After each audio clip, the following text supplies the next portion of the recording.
Bem-vindos à Voz de Montreal. Todas as semanas levamos até si o melhor da nossa comunidade. Neste programa, Montreal ganha vida e uma nova voz. Na Remax, vendemos mais imóveis do que qualquer outra imobiliária. Temos mais experiência, mais conhecimento. Mas não somos os melhores só porque vendemos mais propriedades. Somos os melhores porque somos mais do que agentes. Disponíveis para visitas. Temos mais contactos e fazemos tudo para tornar a venda de um imóvel numa boa experiência. É por isso que cada vez mais clientes nos recomendam aos seus amigos. Olá, muito bem-vindos ao nosso programa A Voz de Montreal. Hoje temos um caso que vai sendo mais ou menos corriqueiro com os nossos irmãos angolanos. Temos o Vasco Luís que nos vai dizer quem é o Vasco Luís e de onde vem e as suas habilitações literárias, com certeza. Vasco, Jorge, bem-vindo à Voz de Montreal. Jorge, primeiro, antes de tudo, agradecer à Voz de Montreal pela oportunidade que dá. Portanto, meu nome é Vasco Luís, estou aqui em nome da comunidade, portanto, angolana em Montreal, no geral, e em meu nome pessoal em particular. Portanto, sou Vasco Luís, conforme já disse, não é? Sou angolano, venho de Angola, mais propriamente de Luanda. Portanto, sou casado, tenho uma família de 4 filhos, não é mais. Infelizmente, a minha família está ainda em Angola. Em termos de habilitações literárias, sou em Angola licenciado em Direito, não é? Trabalhei como advogado estagiário, mas por causa de razões várias, portanto, encontro-me aqui no Canadá para, portanto, como muitos de nós angolanos, pedirmos alguma proteção e até mesmo, caso seja possível, o governo canadiano nos aceitar. Sim, estás à procura do teu estatuto de imigrante recebido. Exatamente. Ou seja, cheguei a Montreal como refugiado, não é? A pedir de proteção para refugiado. Portanto, nesta altura estou à espera que nos seja dado, que me seja dado, portanto, a autorização para poder cá estar. Presentemente, qual é a tua situação? Olha, é uma situação um tanto quanto preocupante, e digo preocupante porque conforme disse bem o Jorge no princípio, não é uma situação rara e caricata até para aquilo que é o que o Canadá representa em termos de respeito aos direitos humanos no mundo. Portanto, quando nós aqui chegamos, não é, e falo nós, porque, conforme disse, estou a falar na generalidade dos angolanos, o sonho é de que o Canadá é o país que, na verdade, não manda embora ninguém. E que você está aqui, você está protegido, você tem realmente os seus direitos humanos protegidos, não importa exatamente a situação, a menos que representes uma ameaça para o próprio Canadá ou para a sociedade, portanto, canadiana. O que se passa é que, na minha condição, por exemplo, já fui ouvido, não é? Já fui ouvido, portanto, estou à espera da resposta que eventualmente, porque nos últimos tempos têm sido mais propriamente respostas negativas que os angolanos têm estado a receber. Não sabemos as reais razões que estão ou as motivações que estão por detrás disso, mas muitos de nós, os angolanos, somos excessivamente rejeitados, e nos últimos tempos tem-se registrado muitas e muitas deportações arbitrárias de muitos angolanos que recebem a carta e até mesmo são convidados a comparecer no escritório da imigração, e a partir dali de lá já não saem sim, mas direito para a detenção no La Salle, e da detenção direito para o aeroporto e de volta para Angola. E os teus advogados, o que é que eles dizem nesta situação? Bom, não só a minha advogada, como também alguns advogados de outros compatriotas têm se deparado com uma surpresa muito, mas muito grande. Sobretudo quando se trata de situações de que foram negados pela primeira vez. O processo obedece 3 fases diferentes, não é? Que é a primeira, que é ouvido através de um comissário de imigração. Uma vez negado, há um recurso, que é exatamente o recurso à primeira instância, não é? Caso na primeira instância também é negado, então tem um recurso para o Tribunal Federal. O que se passa é que muitos de nós, mesmo depois de serem negados, ainda com recurso a decorrer, não é? Porque muitos advogados interpõem recursos nos tribunais, ainda assim estes também deparam-se com a situação de serem mandados de volta. A minha situação em particular, conforme disse, estou à espera, continuo à espera, mas temo que realmente também recebe uma carta do género e que venha a ser convidado para poder então abandonar o país. Mas quer dizer, é um caso que não se compreende. Porquê? Porquê é que não aceitam os angolanos como todo o outro mundo? Olha, Jorge, deixa-me dizer que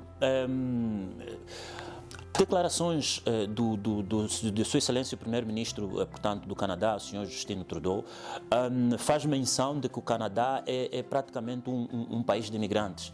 E provas disso é só olhar exatamente para o Parlamento, vai haver a diversidade de culturas e comunidades que ali está dos diferentes deputados que compõem exatamente as duas câmaras do próprio Parlamento, portanto, canadiano.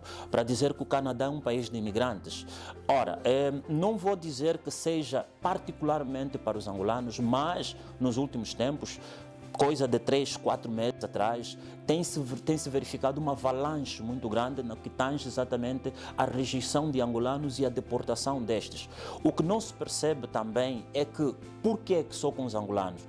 É isso um processo seletivo ou então é algo que pelo menos o senhor Primeiro-Ministro, ao falar que o Canadá é bem-vindo para todos os imigrantes, é, portanto, para uns e para outros não. Porque nós, os angolanos, nos deparamos com essa situação.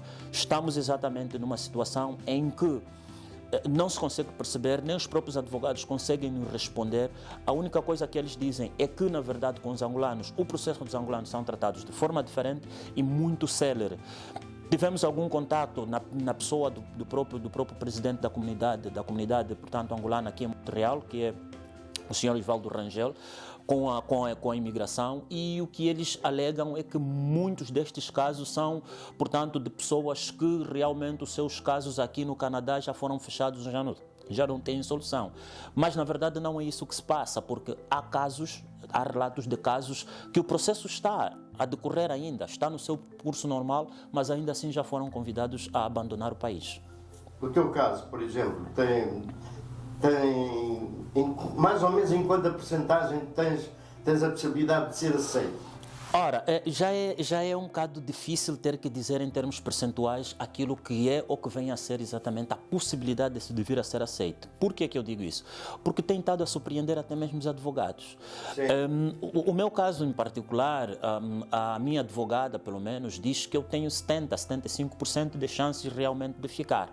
Ora, esses 70% ou 75%, que pode até chegar até 80%, não é garantia de que, na verdade, eu venha a ficar, porque depois vai depender quer do comissário, portanto, de imigração, ou então quer do tribunal que virá a decidir exatamente caso eu tiver que fazer algum recurso, não é? Ou ter que fazer o recurso, que vier a decidir. Por quê? Porque os advogados têm uma maneira de analisar os processos e os próprios, portanto, quer os juízes, quer propriamente os oficiais de imigração, não é? Os comissários de imigração, têm outra maneira muito diferenciada também de como eles analisam os processos. Portanto, daí eu ter que dizer em termos percentuais, se vou ou não ficar, bom, aqui eu diria que já não conta muito, mas o que a minha advogada me diz é que eu tenho até 80% de possibilidade de aqui ficar em função do que me trouxe até aqui e das provas produzidas, portanto, com relação ao meu caso. Inclusive já estás cá, vai fazer, penso eu, 5 anos que estás aqui, exatamente, trabalhando, exatamente, fazer a tua vida normal.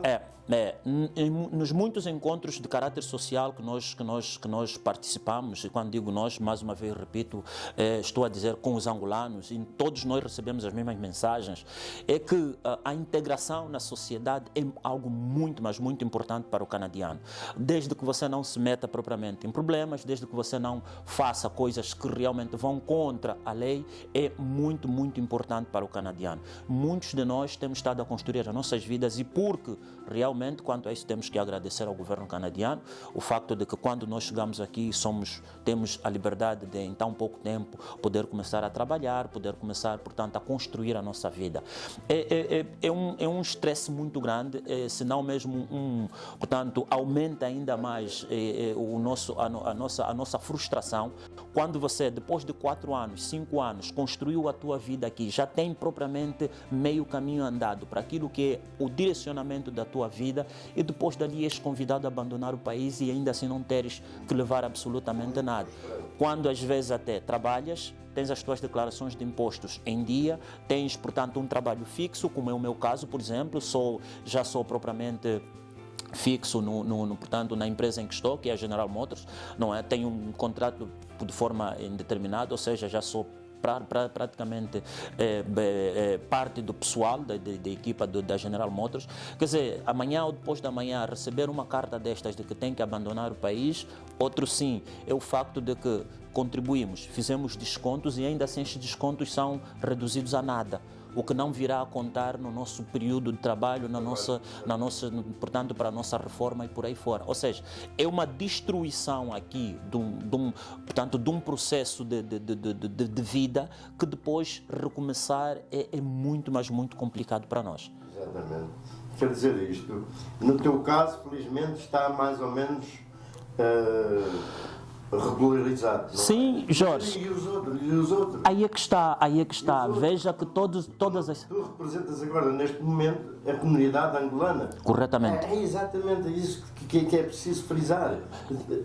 Tem que se resolver este problema. Não, tem que se resolver este problema sim, Jorge, tem que se resolver este problema sim, porque neste momento que falamos, acredito que tem irmãos nossos, angolanos, que têm as cartas, que estão propriamente orando, pedindo a Deus que no dia em que forem para lá, seja, portanto, mudada a decisão, ou alguma coisa seja feita, ou alguma coisa aconteça, pelo menos, para impedirem que realmente estes sejam deportados. Quer dizer, estar aqui e dizer que realmente isto não me vai afetar, agora já não é parte de nós. Ou seja, todos nós agora, devo-lhe confessar que até mesmo temos algum receio em chegar e abrir a caixa de correio, porque a qualquer hora, a qualquer momento, já sabemos que podemos encontrar aí uma carta que nos pode convidar exatamente a abandonar o país. Regresso a Angola, por exemplo, vocês vão ter represálias por serem deportados? Muitas, Jorge, muitas. Jorge, veja, Angola é, independentemente de tudo, independentemente da boa imagem que vende, independentemente das boas coisas que a mídia passa, Angola é deixa-me aqui abrir um parêntese e dizer mesmo isso, ainda é uma selva. É uma selva. Porque nós, como angolanos, sentimos isso e sabemos perfeitamente isso. Infelizmente, não temos ainda liberdade de expressão. O que estou fazendo aqui hoje, se fosse em Angola, teria que passar por muitos protocolos, teria que ser instruído o que falar, como falar e falar sempre a favor, nunca contra. Portanto, estas e outras situações vive-se em Angola. Não estarei aqui descrevendo todas as situações, mas é verdade que nós, os angolanos, conhecemos bem a realidade de tudo quanto nós passamos e sofremos em Angola. Temos sim represálias quando chegamos em Angola, sobretudo a começar do pessoal de imigração que nos recebe, porque de qualquer forma viremos, quando somos deportados, somos exatamente rotulados. E chegamos com um processo, e esse processo somos obrigados a apresentar à imigração. Ali começa o nosso grande problema.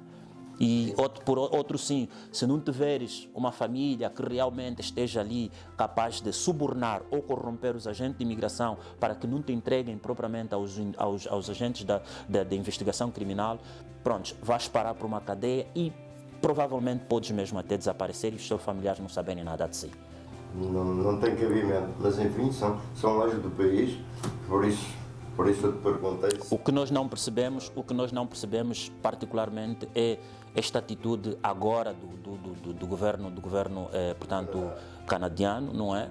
Que, na verdade, mesmo, e eu vou até mesmo dizer, mesmo sabendo de alguma realidade, se não de toda a realidade de Angola, ainda assim continuam exatamente, portanto, repatriar irmãos nossos, mesmo com problemas de saúde, mesmo com problemas do tempo que já aqui viveram, mas ainda assim continuam repatriando. É muito, mas muito triste.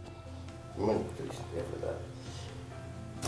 E Vasco, muito obrigado por esta entrevista. Eu gostava que deixasse uma mensagem na generalidade A todos os nossos irmãos aqui em Montreal e não só, no Canadá, a todos os angolanos no Canadá em geral e em Montreal em particular, vamos nos manter fortes, vamos nos manter unidos, vamos fazer a nossa voz ser ouvida, vamos continuar exatamente fazendo tudo o que tiver ao nosso alcance no sentido de impedirmos essas repatriações arbitrárias. Estamos num país onde realmente a liberdade de expressão funciona, é democrático e mas todos nós temos voz aqui.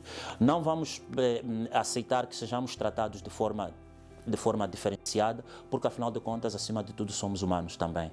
Por isso, sejamos fortes, unidos e, acima de tudo, estejamos todos juntos para falar uma só voz e remarmos numa só direção, no sentido de, pelo menos, apelar ao governo canadiano para que cada caso é um caso, sim, mas que todos os casos fossem vistos em função daquilo que é o respeito pelos direitos humanos, uma vez que o Canadá é parte destes países, dos 10 países que fazem, portanto, que representam o bloco dos países que respeitam os direitos humanos.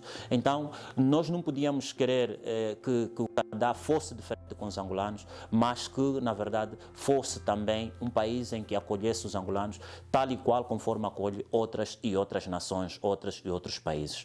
Obrigado, Jorge, obrigado por esta oportunidade. Nós agradecemos. Nós, comunidade angolana no Canadá, estamos realmente unidos para que a nossa voz se faça sentir. Da parte da Voz de Montreal, desejamos que os vossos casos, não só o teu, mas que todos os angolanos que sejam bem recebidos aqui no Canadá. Muito obrigado pela tua generosidade e esta pequena entrevista. Da parte da Voz de Montreal, muito obrigado. Nós agradecemos também da parte da comunidade angolana e para a Voz de Montreal, muito obrigado também. O programa vai continuar.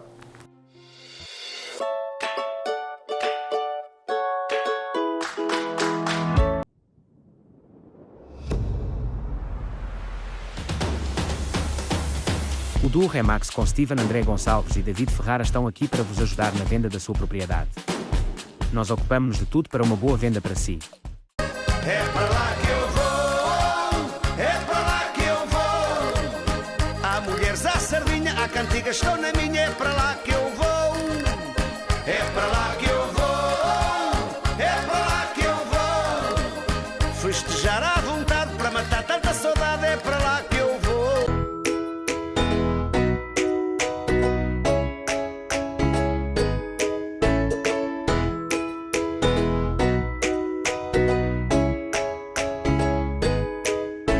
O jornal A Voz de Portugal tem 60 anos de história.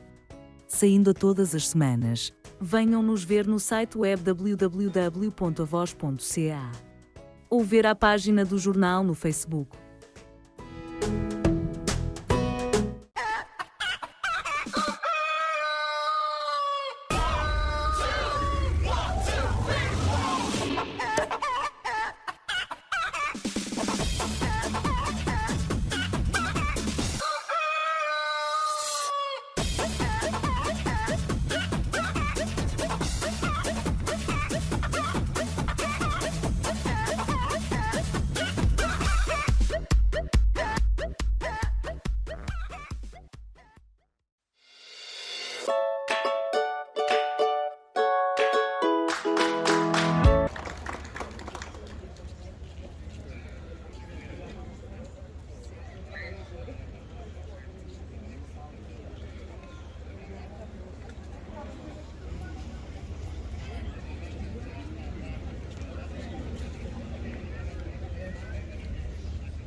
Monsieur Augusto Santos Silva, président de l'Assemblée de la République portugaise. Mesdames et messieurs les représentants et descendants de la famille de Aristide de Sousa Mendes. Monsieur Antonio Barroso, consul général du Portugal à Montréal. Alexandra Mendes, cher ami, député à la Chambre des communes. Monsieur Netilson Jorge, consul général du Brésil. Monsieur Carlos Leitão, député à l'Assemblée nationale du Québec, mon cher Herman, qui est le véritable initiateur de ce projet. Distingués invités, queridos amigos. Merci, Monsieur le Président de l'Assemblée, pour l'immense honneur que vous nous faites en étant aujourd'hui présent parmi nous. C'est à la fois un plaisir et un privilège d'être à vos côtés et de représenter le musée de l'Holocauste Montréal dans le cadre de ce dévoilement. Nous sommes fiers de participer à ce projet de mural afin de rendre hommage à Aristide de Sousa Mendes, un héros, une figure de lumière qui par son action aura protégé et sauvé la vie de milliers de réfugiés. En poste à Bordeaux, lors de la débâcle française de 1940, il refusera de suivre les ordres du gouvernement de Salazar et délivrera en toute illégalité plusieurs milliers de visas aux personnes menacées souhaitant fuir la France. Aristide de Sousa Mendes aimait trop son pays pour ne pas défier les autorités. Reconnu juste parmi les nations en 1966, réhabilité par la République portugaise le 15 novembre 1986, son nom symbolise le courage et l'héroïsme. Dans le Talmud, il existe un dicton selon lequel celui qui sauve une vie sauve l'univers tout entier. Par sa bravoure, Aristide de Sousa Mendes a sauvé l'humanité des milliers de fois. Démis de ses fonctions au ministère des Affaires étrangères, privé de revenus, incapable de subvenir aux besoins de ses 13 enfants, il déclarera au rabbin Kruger qu'il avait aidé à Bordeaux et sauvé: si des milliers de juifs souffrent à cause d'un démon, un chrétien peut certainement souffrir pour un si grand nombre de juifs. Selon le rabbin Kruger, Dr Mendes accorda plus de 30 000 visas pour la vie, dont 10 000 visas à des membres de la communauté juive. Le célèbre Jean Jaurès a dit que le courage, c'est de comprendre le réel et d'aller vers l'idéal. En restant fidèle à ses valeurs humanistes, Aristide de Sousa Mendes ne s'est pas égaré, il s'est juste sacrifié. C'est le sublime courage de ceux qui vont tout perdre, mais qui ne seront jamais vaincus. Aujourd'hui, nous lui rendons justice dans ce nouvel espace symbolique qui lui est dédié, un espace où l'art, la mémoire et l'histoire sont conviés à donner un visage aux mots courage et héroïsme. Cette murale, tel un flambeau, illumine maintenant Montréal et lui donne un supplément d'âme. Je voudrais également saluer le choix du boulevard Saint-Laurent, un choix qui est applaudi par M. Alex Norris, qui est le conseiller municipal, pour révéler l'extraordinaire talent de ce muraliste et portraitiste Mathieu Kadosh, qui est avec nous aujourd'hui. Le boulevard Saint-Laurent est le berceau de la communauté juive montréalaise, un quartier façonné par des dizaines d'années par la communauté portugaise, le lieu d'installation de la majorité des survivants de l'Holocauste, un trait d'union entre l'Est et l'Ouest, les anglophones et les francophones, mais surtout un espace de rencontre et d'échange entre les multiples communautés qui font la richesse de notre société. Sous le regard bienveillant de Aristide de Sousa Mendes, ce sont aujourd'hui les communautés juives et portugaises qui se réunissent et s'unissent pour célébrer ce héros, rappeler le caractère sacré de toute vie humaine et réitérer notre volonté de combattre solidement et solidairement toutes les formes de haine, d'ignorance et d'intolérance. Chers amis, le boulevard Saint-Laurent sera le lieu où se redéploiera le futur musée de l'Holocauste Montréal, un musée qui entend dialoguer plus et mieux avec l'ensemble des communautés et la communauté portugaise. Et notre volonté aujourd'hui d'inscrire le nom et le portrait de ce héros dans notre future exposition permanente, dans la section consacrée au juste parmi les nations. Je ne veux pas conclure sans remercier les commanditaires qui ont permis la réalisation de ce projet. Merci pour votre appui et votre générosité. Messieurs le Président de l'Assemblée de la République portugaise, distingués invités, mesdames et messieurs, je vous remercie pour votre attention. Obrigado, paz, shalom. Merci.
We